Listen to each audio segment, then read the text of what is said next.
this year, but today was Earth Day. Earth Day. Amazing. You know, what a phenomenal concept this Earth Day is, right? I mean, the first Earth Day was, 51 years ago? 51 years ago.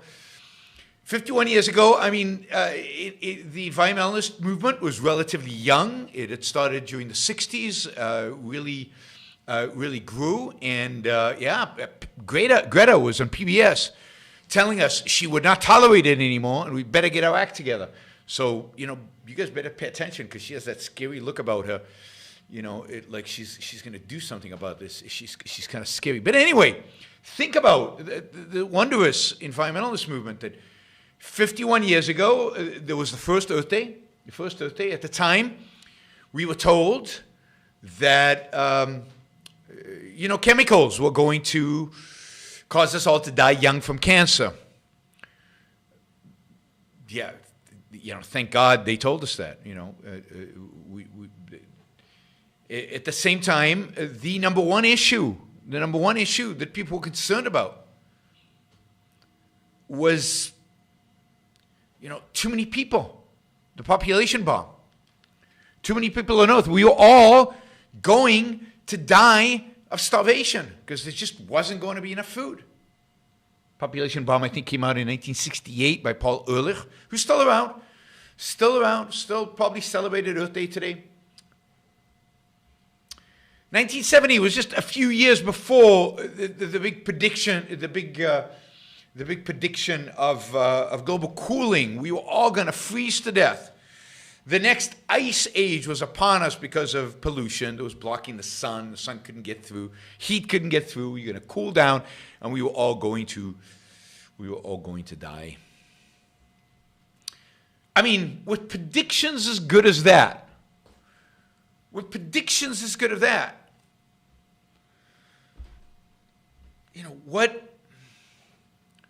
come you guys are not all out there celebrating Earth Day? Instead, you're listening to me here. I mean,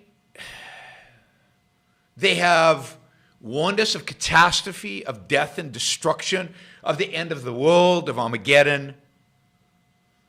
The environmentalist movement very much sounds like a Christian cult, end of days Christian cult, a millennial Christian cult, right? Any day now, the world will end. Yeah, I mean, there's a lot of similarities between environmentalism and Christianity, right? There's original sin. For both, the original sin is really being alive and being human. For environmentalism, the original sin is really linked to being alive, being productive, producing, breathing out CO2, changing the environment to fit our needs. Really, the original sin is to be human. That is the original sin, according to environmentalism.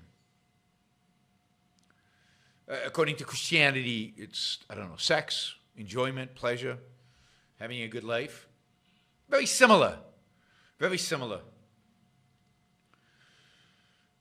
Environmentalism, Christianity has God and a mystical belief in some being, and environmentalism has a mystical belief in Earth, Mother Nature, Gaia, whatever you want to call it, a variety of different things. But the intrinsic value of, quote, the environment, whatever the hell that is, above and beyond the value of human life. Now, I am a huge environmentalist. If what you consider is the human environment, I'm a big advocate of increasing the human environment, of improving the human environment, of making the human environment the best that it can be, of finding ways to extend human life, extend human flourishing, extend human prosperity.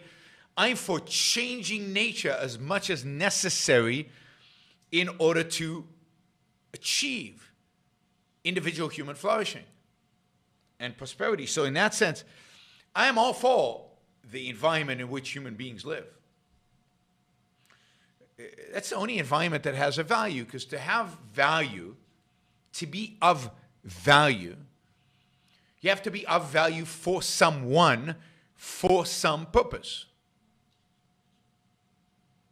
For what? And to whom? Right. So, Joe. I appreciate it. I'm not sure what the ledger was about. $50. I don't get the $500 on hookers and drugs. I promise not to spend the money on hookers and drugs. It's pretty easy. I don't do either one. Those are not my vices. All right. So yeah, I'm all for a great environment for human beings. And what's the best thing for the environment for human beings? What's the thing that makes the human environment best? Best.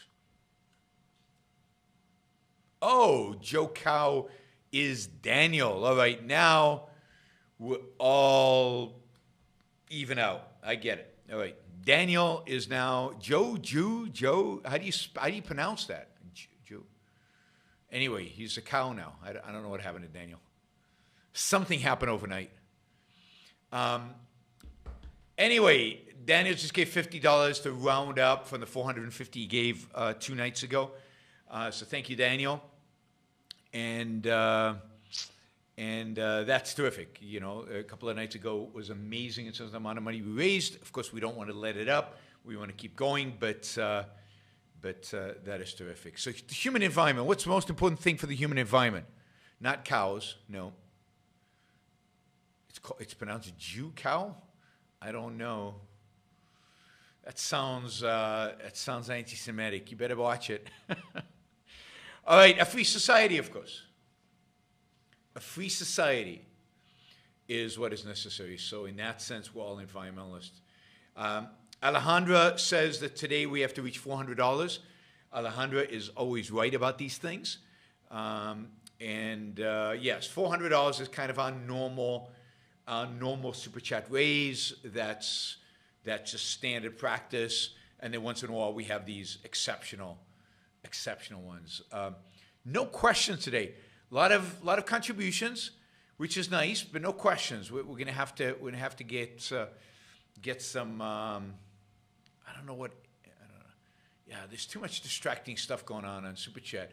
Daniel changing his name has disrupted the flow completely. It's completely confused me. All right, so today was Earth Day. And as part of Earth Day, Joe Biden held a summit. It's so cool these days where they can, even the President of the United States can get on Zoom and hold an international summit of presidents leaders from all over the world. And that's what Joe Biden did today. And so he had Putin on, and he had Xi from China on. I mean, really, all our buddies. He had Bolsonaro from Brazil. He had Suga, the Prime Minister of Japan, on. He had the South Koreans on. Justin Trudeau, of course, from Canada, was on. Just a who's who of world leaders. I guess the Prime Minister Modi of India was on. So they were all on Zoom, I guess, or whatever the government equivalent of Zoom is. And they made pledges today. Not to increase human flourishing, but they made pledges today to cut carbon emissions. I mean, this idea that carbon emissions are destroying the planet are going to lead to so this is the thing about environmentalism. It's really interesting how environmentalism has evolved and taken root. Environmentalism is always intellectually, philosophically, has always been about the intrinsic value of the world out there, of nature, of the environment, whatever people meant by that. And yes, there were human consequences, but those were not played up by the environmentalist movement. And as a consequence of that, wasn't that successful. When people would get upset about, I don't know, snails and rare frogs and whatever. Some stuff was some people got pretty upset, but overall, it didn't change the culture. It didn't change the world. But environmentalists have figured out that the best way to get people really excited, the best way to get people to act, is to convince them that if they don't, they're signing their own death warrant. And if they don't, it's bad for them. So the environmentalist movement has spent the last 30 years, convincing us that we were killing ourselves, convincing us that living, producing, caring about human flourishing, caring about production, caring about an increased standard of living, caring about human life was actually suicidal, was actually bad for us. And it was a hard sell. I mean, I remember in the early 90s, it was the first documentary I ever saw about climate change and how we all were going to die. And of course, Al Gore ran on this in the 90s, and you remember Al Gore's documentary and all of that. And it was huge in the early 2000s. And then it kind of went away, but it never really went away. It maybe went away from the highlight reel, from the center of politics. But what the environmentalists have been doing for the last 30, 40 years is taking over our schools, taking over the media, taking over the science establishment, and basically getting us all to the point where almost everybody has the same message. Human race is going to kill itself unless something is done about CO2 emissions. Climate is changing. It's changing for the worse. Bad stuff is happening. And it's destructive. And it's not even a question anymore, because when you look around and you look at kids, if you ask kids today, this is self-evident to them. Every single school, almost, and all the curriculum. It is now, without question, that CO2 emissions create climate change, which is going to destroy us all unless we sacrifice, unless we give up human flourishing. Yeah, and they don't want to spell it out, what we have to give up for it. So they sell us on a myth. It's like Christianity, right? I made this connection before, to Christianity. It's like Christianity. Oh my God, I'm sounding like a conspiracy theorist, RM says. It's like Christianity. They ask you to sacrifice, but they tell you the sacrifice is going to be worth it because you're going to go to heaven. And here they're asking you to sacrifice, but it's going to be worth it because we're going to create heaven on earth. We're going to have low-emission cars and low-emission everything. Everything's going to be zero emission. We're going to have this beautiful, pristine, and by the way, we're going to have perfect weather, perfect climate, which I think is basically, California. We're going to have this, I don't know about you guys in Michigan if you agree with me, but in California, that's perfect climate. We're going to just have perfection, and you're going to have to sacrifice, but don't worry, heaven is coming. Heaven is out there. And nobody questions it anymore. Nobody asks questions anymore. Nobody challenges it. I mean, except for Alex Epstein and a few other brave souls. It's just not a question. It's just accepted. So all these all these leaders, Biden today, committed the United States to reducing U.S. emissions by 50%, at least 50%, by 2030. 2030 is like 9 years away. How is that going to happen?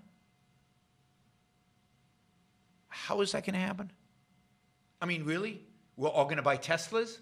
But even if you buy Tesla, how are you going to produce all the electricity for the Teslas? I mean, electricity production in the United States is going to have to grow Dramatically. I don't know the numbers, but it's dramatically. Imagine if we're charging our cars all the time. Wind and solar, really? In Michigan? I mean, it's literally impossible. Literally impossible. This is called virtue signaling on a grand scale. I mean, even if they do billions of investment in charging stations and all this stuff, windmills everywhere, solar panels on every roof, you're still not going to make it. So to get the electricity, to have electric cars, you need coal or you need natural gas. That's emitting CO2. We can't do that. It's just mythology. It's just pretend. It's the same kind of pretend as the stories about the world is going to end tomorrow. The world is going to end tomorrow. We keep hearing it. It never happens. We keep hearing it. It never happens. But they keep repeating it, and we keep believing it. And then they say, okay, we're going to solve it. We're going to cut emissions by 50%. We go, okay, cool. Yes. How are we going to do it? No answer. No answer. By the way, Brazil has committed, Bolsonaro, who has always refused to play this game, is now committing to end illegal deforestation in the country by 2030 and achieve carbon neutrality by 2050. Who knows what that even means, carbon neutrality? I don't know. I have a feeling Bolsonaro is cutting some kind of deal with Biden in the background for some, I don't know, financial assistance or something. Because why would he suddenly change his mind?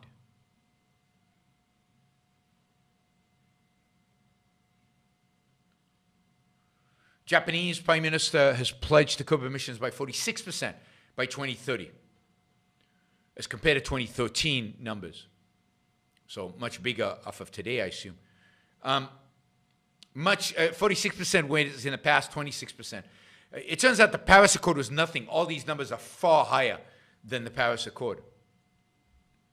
Justin Trudeau, of course, of Canada, has vowed that Canada will slash emissions 40 to 45% by 2030 compared to 2005 levels.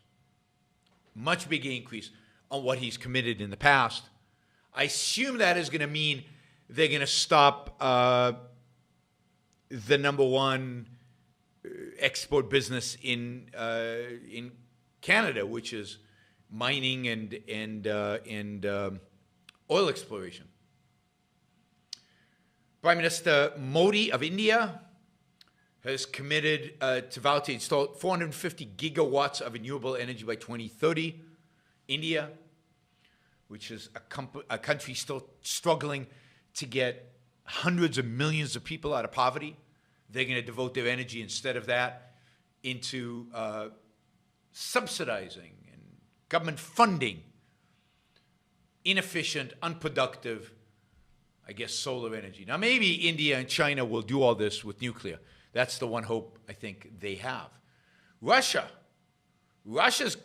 making big commitments, right?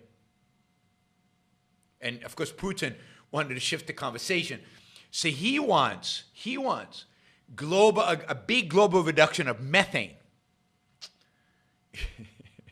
I mean, this is his attempt to get back at the United States because, what produces methane? Anybody know what is the biggest producer of methane? Cows farting. Cows farting is the biggest producer of methane. It's a massive contributor to gas, right? China is all in on coal. China's all in on natural gas. China's all in on nuclear. China's all in on everything. China is building power plants like crazy, and it's building power plants of all types, including nuclear, but not only nuclear. China, by the way, is committed to peak emissions before 2030. So China's not apologizing.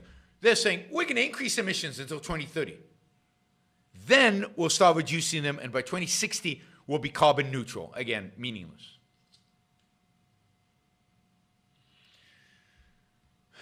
even the South Koreans, or the South Koreans only pledging not to help build coal plants around the world. All right, didn't know they were doing that. So the world leaders, virtue signaling, the Great Reset. I did 4 shows on the Great Reset. I did a great interview with Alex Epstein on the Great Reset. You can find that on my channel. The Great Reset is beginning. World leaders are committing to stifling their own economies. World leaders are committing to shutting down the most effective and efficient source of energy human beings have ever known. All these leaders are basically, with the exception maybe of China and maybe of India, are committing not to invest in the one form of energy production that might actually reduce carbon emissions, which is nuclear. None of them committed to nuclear power. Limbeck, thank you. Wow, that's very, very generous. Appreciate it. That gets us closer to 400. Come on, guys. That was a $100 contribution. So nuclear, the one solution nobody cares about. That should tell you something about environmentalists, right? If they really cared about CO2 emissions, if that was really what they cared about, then wouldn't they be the biggest advocate in the world, biggest advocates in the world for nuclear power? I mean, it emits no carbon, and it's doesn't depend on, you know, wind or solar. It produces electricity no matter whether the wind blows or not. And the technology for nuclear is stunning. The new power plants are amazing. Gazillions of dollars are going into developing new power plants, and yet the environmentalists, the people who claim they care, don't. You know. And to begin with, I wonder if I can ask you to capsulize. I know this is difficult. Can I ask you to capsulize your philosophy? What is Randism? First of all, I do not call it Randism, and I don't like that name. I call it objectivism. All right. Meaning a philosophy based on objective reality. Now let me explain it as briefly as I can. First, my philosophy is based on the concept that reality exists as an objective absolute, that man's mind, reason, is his means of perceiving it, and that man needs a rational morality. I am primarily the creator of a new code of morality which has so far been believed impossible, namely a morality not based on faith. On faith? Not on faith, not on arbitrary whim, not on emotion, not on arbitrary edict, mystical or social, but on reason, a morality which can be proved by means of logic, which can be demonstrated to be true and necessary. All right, all right. Now, may I define what my morality is? All right. Because this is merely an introduction. My morality is based on man's life as a standard of value. And since man's mind is his basic means of survival, I hold that if man wants to live on Earth and to live as a human being, he has to hold reason as an absolute, by which I mean that he has to hold reason as his only guide to action, and that he must live by the independent judgment of his own mind, that his highest moral purpose is the achievement of his own happiness, and that he must not force other people, nor accept their right to force him, that each man must live as an end in himself and follow his own rational self-interest. All right, before we go on, reminder, please like the show. We've got 163 live listeners right now, 30 likes. That should be at least 100. I figure at least 100 of you actually like the show. Maybe there are like 60 of the Matthews out there who hate it. But at least the people who are liking it, you know, I want to see a thumbs up. There you go. Start liking it. I want to see that go to 100. All it takes is a click of a thing, whether you're looking at this, and you know, the likes matter. It's not an issue of my ego. It's an issue of the algorithm. The more you like something, the more the algorithm likes it. So, you know, and if you don't like the show, give it a thumbs down. Let's see your actual views being reflected in the likes. But if you like it, don't just sit there.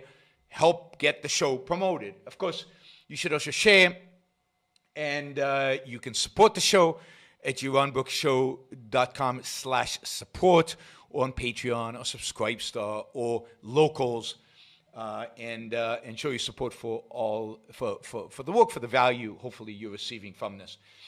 And of course, don't forget, if you're not a subscriber, even if you just come here to troll, or even if you're here like Matthew to defend Marx, then you should subscribe, because that way you'll know when to show up. You'll know what shows are on, when they're on.